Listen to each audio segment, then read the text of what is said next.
लखीमपुर खीरी में किसानों को कुचलने के मामले में गवाह भारतीय किसान यूनियन टिकैत के नेता दिलबाग सिंह पर हमला हुआ है। पुलिस के अनुसार बुधवार शाम घर लौट रहे दिलबाग सिंह पर यह हमला किया गया।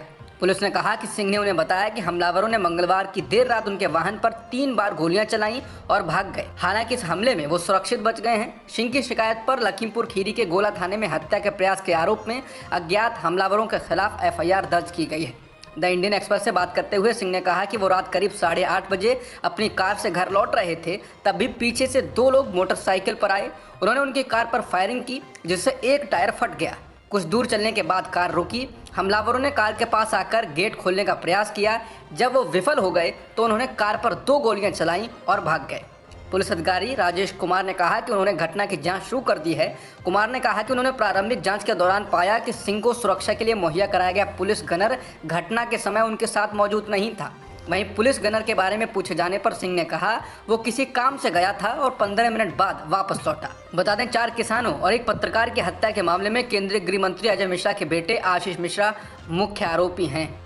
पंजाब पुलिस ने पंजाब के लोकप्रिय गायक और कांग्रेस नेता सिद्धू मूसेवाला की हत्या के आरोप में मनप्रीत सिंह नामक युवक को गिरफ्तार किया है। उसकी गिरफ्तारी उत्तराखंड से की गई है। आरोपी मनप्रीत सिंह को मानसा कोर्ट में पेश किया गया, जहां से उसे 5 दिनों की रिमांड पर पुलिस को सौंप दिया गया है। पुलिस के मुताबिक आरोपी फरीदकोट का रहने वाला है। दरअसल पंजाब पुलिस ने सोमवार को इस हत्याकांड में जिन 6 लोगों को हिरासत में लिया था, उन्हीं में आरोपी मनप्रीत भी शामिल था। मनप्रीत फरीदकोट जिले के धापी गांव का निवासी है। मनप्रीत पर मूसेवाला की हत्या में शामिल हमलावरों को वाहन सप्लाई करने का आरोप है। पुलिस के अनुसार मनप्रीत उन हमलावरों में नहीं था जिन्होंने मूसेवाला के वाहन पर अंधाधुंध गोलियां चलाई थी, जिससे उनकी मौके पर ही मौत हो गई। बीजेपी ने 10 जून को होने वाले राज्यसभा चुनाव के लिए बीजेपी के 22 उम्मीदवारों में एक भी मुस्लिम नहीं चुना है। बीजेपी ने राज्यसभा के अपने मौजूद 3 मुस्लिम सदस्यों में से एक को भी दोबारा मौका नहीं दिया है। मोदी सरकार में अल्पसंख्यक मामलों के मंत्री मुख्तार अब्बास नकवी, पूर्व विदेश राज्य मंत्री MJ अकबर और बीजेपी प्रवक्ता सैयद जफर इस्लाम का राज्यसभा से पत्ता साफ हो गया है। इन तीनों का कार्यकाल समाप्त हो रहा है। अब राज्यसभा में बीजेपी का एक भी मुस्लिम सांसद नहीं होगा। मौजूदा लोकसभा में बीजेपी का कोई भी मुस्लिम सांसद नहीं है। लोकसभा में पहले से ही नहीं था। इस तरह बीजेपी संसद में पूरी तरह मुस्लिम मुक्त हो गई है।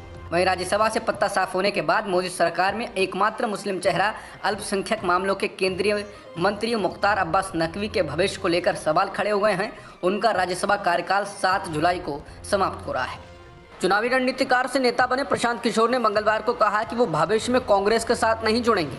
हफ्तों पहले कांग्रेस में करीब शामिल होने से रह गए प्रशांत किशोर ने हाथ जोड़कर घोषणा की कि वो कभी भी पार्टी के साथ नहीं जाएंगे। उन्होंने कहा कि कांग्रेस नीचे जाएगी और सभी को अपने साथ ले जाएगी। उन्होंने अपने गृह राज्य में एक वैकल्पिक सरकार पर जनता के विचार जानने के लिए जन सूरज अभियान के तहत बिहार के गांव के अपने दौरे के दौरान ये घोषणा की।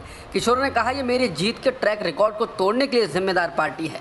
इसमें सुधार नहीं हो रहा है और यहाँ तक कि ये मुझे डुबो भी सकता है, इसलिए मैं फिर कभी भी कांग्रेस के साथ काम नहीं करूंगा। उनकी ये टिप्पणी तब आई है जब राज्यसभा चुनाव के लिए कांग्रेस ने जो नामित लोगों की सूची जारी की है, इसको लेकर कांग्रेस की कार्यशैली पर सवाल उठ रहे हैं। अक्सर विवादों के कारण चर्चा में रहने वाले भाजपा नेता और कर्नाटक के पूर्व मंत्री KS येचुरप्पा ने अब राष्ट्रीय ध्वज तिरंगे को लेकर विवादित बयान दिया है।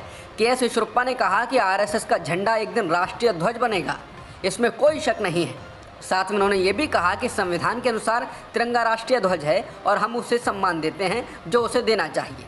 KS येचुरप्पा ने आगे कहा कि भगवा के लिए सम्मान आज या कल से नहीं शुरू हुआ, हजारों साल से इसका सम्मान किया जाता रहा है। भगवा झंडा त्याग की निशानी है, जिसके बाद लोगों ने येचुरप्पा के खिलाफ राष्ट्रीय ध्वज का अपमान करने के लिए केस दर्ज करने की मांग की। ज्ञानवापी विवाद जहां चर्चा का विषय बना हुआ है, इसी दौरान देश के अलग अलग कोनों से ऐसी ही मांगें उठ रही हैं। इस बीच अब लखनऊ में टीले वाली मस्जिद मामले में लखनऊ के सेशंस कोर्ट में मंगलवार को सुनवाई हुई। हिंदू पक्ष की तरफ से दायर केस में टीले वाली मस्जिद को टीलेश्वर महादेव कहा गया और मस्जिद हटाकर कब्जा देने के साथ साथ सर्वे कराने की मांग की गई।